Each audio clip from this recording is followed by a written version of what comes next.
Libido Dominandi by E. Michael Jones. All rights reserved to E. Michael Jones. Part 2, Chapter 1, Paris, 1885. In October 1885, 1 year before his marriage, a young Viennese medical doctor by the name of Sigmund Freud went to Paris to study with Jean-Marie Charcot, the famous French neuropathologist. Freud was not a religiously observant Jew, but he was a politically active Jew, a Zionist, as well as socially ambitious, and as such he could not have been unaware of the anti-Semitism that was sweeping France at the time. This anti-Semitism was part and parcel of the conservative reaction to the spirit of 1789, and the secret societies which purportedly spread the spirit of revolution throughout Europe. The most famous explication of what has come to be known as the conspiracy theory got its start with the publication in England of Abbe Augustin Bariel's memoirs illustrating the history of Jacobinism in the years 1796-99, the book which turned the tide against revolution in England. Young Mary Godwin modeled Dr. Frankenstein, the quote, modern Prometheus, end quote, on both Shelley, the revolutionary monkey, and Adam Weishaupt, professor of canon law at the University of Ingolstadt, and founder of the Illuminati, one of the three groups who, along with the Philosophes and the Freemasons, brought about the French Revolution, the most effective overturning of throne and altar to date. Nesta Webster, in her book World Revolution, produces a chart which traces the influence of the Illuminati throughout the 19th century, all the way up to the Russian Revolution of 1917. In promotion what has come to be called the conspiracy theory, Webster proposed what amounts to a revolutionary version of apostolic succession, making the transmission of the idea dependent on an interlocking chain of revolutionary organizations. Shelley's use of Bariel proposes a different paradigm of transmission. Instead of organizations begetting the idea, we have, in the case of Shelley, a case of literary influence in which the idea begot the organization. Shelley's example is telling because the influence of the Illuminati in this instance is more literary than organizational. By writing the book that he did, Bariel created a following for Adam Weishaupt and his ideas that his organization never could have achieved on its own.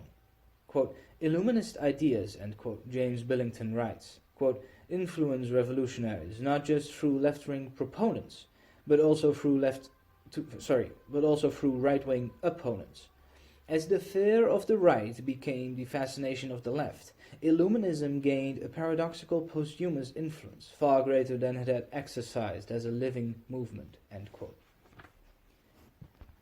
Filippo Buonarroti, the Illuminist heir presumptive in Italy, was a bona fide revolutionary, but he got the idea by reading Bariel, not by joining Weishaupt's organization. Sigmund Freud was just one more example of the fascination of the left being based on the fears of the right. Daniel Pipes accuses Bariel of what one would have to term post hoc anti-Semitism on the basis of the Simonini letter. He also cites Webster extensively in his book, but ignores her claim that Bariel is in no way implicated the Jews in the French Revolution. Quote, we should require more than such vague assertions to refute the evidence of men who, like Bariel and Robinson, devoted exhaustive study to the subject and attributed the whole plan of the Illuminati and its fulfillment in the French Revolution to German brains. Neither Weishaupt, Knigge, nor any of the ostensible founders of Illuminism were Jews. Moreover, as we have seen, Jews were excluded from the association, except by special permission. None of the leading revolutionaries in France were Jews, nor were the members of the conspiracy of Babeuf. End quote.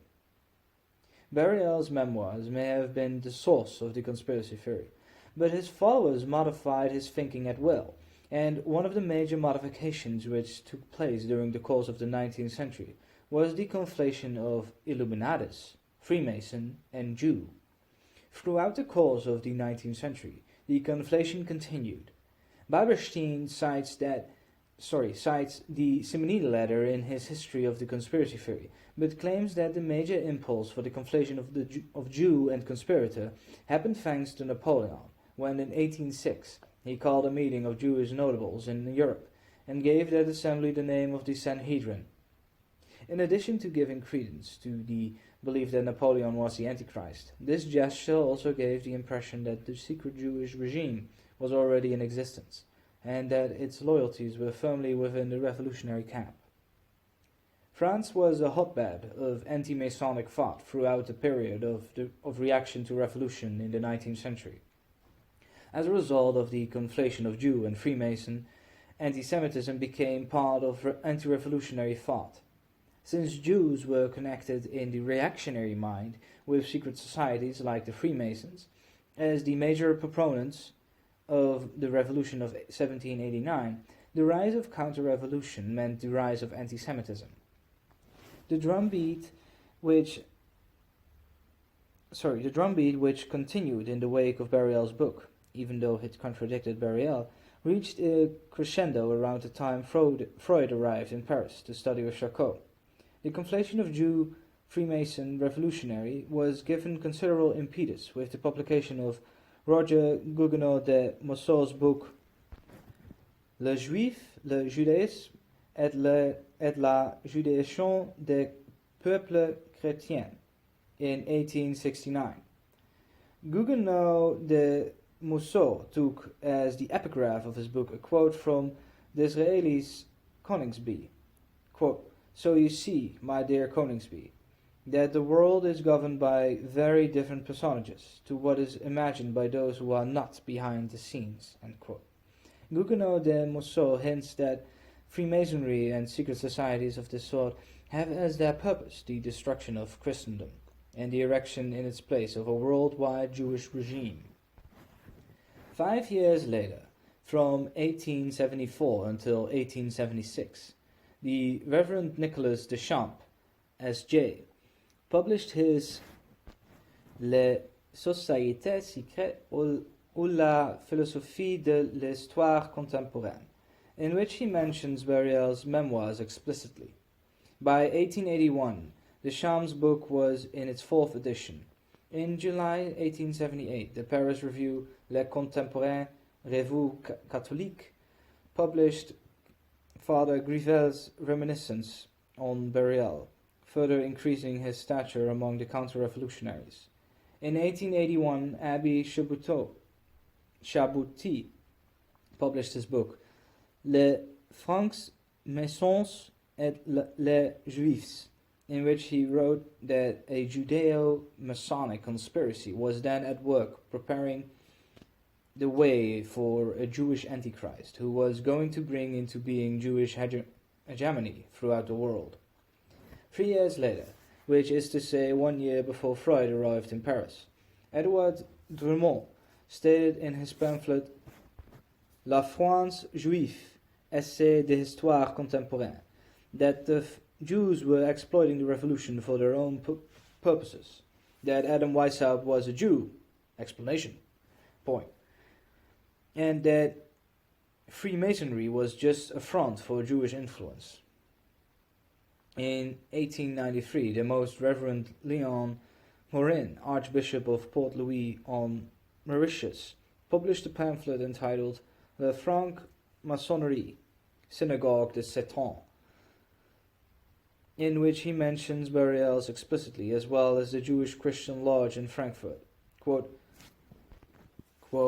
zur aufgehenden Morgen, end quote, and Simonini's letter. Murin's conclusion that, quote, en vérité, tout ce qui trouve dans la franc-maçonnerie est foncièrement juif, exclusivement juif, passionnément juif, depuis le commencement jusqu'à la fin. End quote. Translation, quote, in truth, everything found in Freemasonry is fundamentally Jewish, exclusively Jewish, passionately Jewish, from beginning to end, end quote. Shows that by the time Freud reached Paris as a young medical student, the conflation of Jew and Freemason being a synonym for Illuminatus, was complete. It was to continue unabated for the next 10 years. In 1903, 1 year after the publication of the Psychopathology of Everyday Life, Abbé Isidore Bertrand stated in his pamphlet La Franc-Maçonnerie, Secte Juive, that the Jew and the Freemason were united by their hatred of Christ and the Gentiles. Quote, and by that last word we mean Catholics. End quote. Eventually the Catholics took cognizance of the agitation sweeping Europe concerning secret societies, and on April the 4th, 1884, Pope Leo XIII issued his encyclical Humanus Genus, also known as the Encyclical Freemasonry. In 1883, Armand Joseph Favre, Bishop of Grenoble, issued a pamphlet entitled La Secret de la Franc-Maçonnerie, in which he accused the Freemasons of satanic worship, sacrilegious violation of the Eucharistic host, and other crimes. Favre was a friend of Leo XIII, and known as the, quote, hammer of the Freemasons, end quote, and according to Bieberstein, influenced the Pope in his writing of Humanus Genus. If so, Humanum Genus is as significant for what it did, not say as for what it is as significant for what it did, not say as for what it did. Leo XIII does not mention the Jew, and one gets the impression that in Humanum Genus, Leo XIII sought to take control of the secret society mania and bring it back to its locus classicus, i.e. Burial's memoirs. In Humanum Genus, Leo XIII purged the anti-Masonic, anti-revolutionary movement of the anti-Semitic accretions which had become attached to it during the course of the 19th century. Humanum Genus makes clear that, quote, the society of which we speak, end quote, is the, quote, Masonic sect, end quote, which, quote, produces fruits that are pernicious and of the bitterest savor, namely the utter overthrow of the whole religious and political order of the world which the Christian teaching has produced, and the substitution of a new state of things in accordance with their ideas, of which the foundations and laws shall be drawn from mere naturalism. End quote. So much for the ends of the Masonic sect. The means whereby they achieve their ends are, according to Leo XIII, the corruption of education, the corruption of culture, and, common to both, the corruption of morals. In a world corrupted by original sin, Leo XIII sees the Masonic sect preaching its, quote, gospel of pleasure, end quote, as the main weapon in their arsenal. The Masons preach the, quote, gospel of pleasure, end quote, as part of a concerted plan to gain political hegemony over Christian Europe. Quote, wherefore we see that men are publicly tempted by the many allurements of pleasure, that there are journals and pamphlets with neither moderation nor shame, that stage plays are remarkable for license, that designs for works of art are shamelessly sought in the laws of a so-called realism, that the contrivance of a soft and delicate life are most carefully devised, and that all the blandishments of pleasure are diligently sought out, by which virtue may be lulled to sleep. Wickedly also, but at the same time quite consistently, do those act who do away with the expectation of the joys of heaven, and bring down all happiness to the level of mortality, and, as it were, sink it in the earth. For since generally no one is accustomed to obey crafty and clever men so submissively as those whose soul is weakened and broken down by domination of passions, there have been in the sect of the Freemasons some who have plainly determined and proposed that artfully and of set purpose the multitude should be satiated with a boundless license of vice, as, when this has been done, it would easily come under their power and authority for any acts of daring. End quote.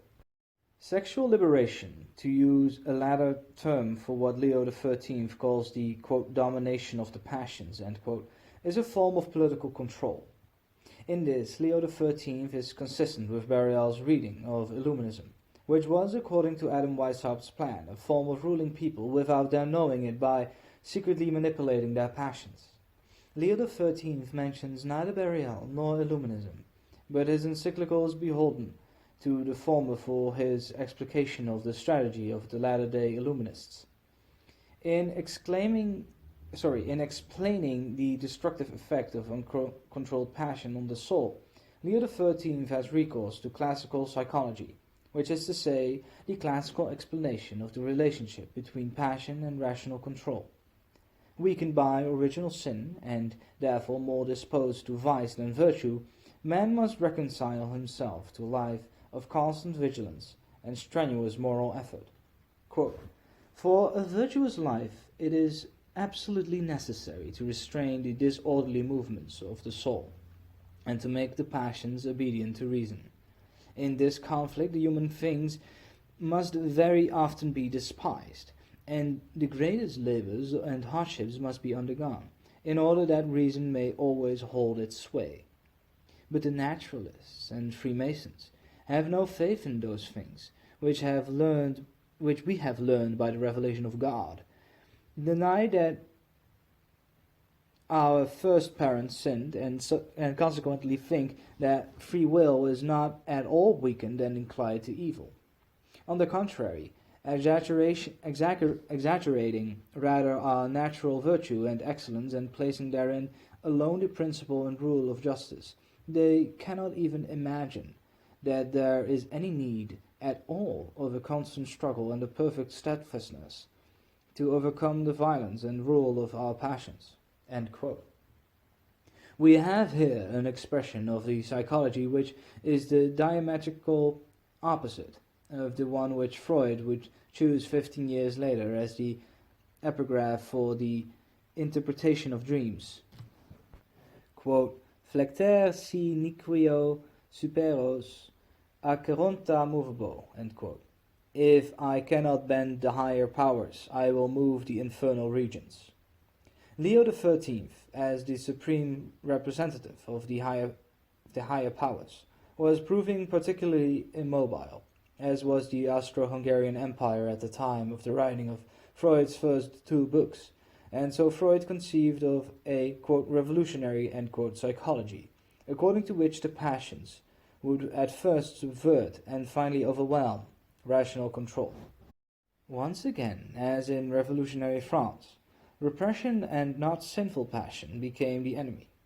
Reason, representing the king, was at first to be subverted and weakened and finally swept away by the unruly mob that man's passions had always been.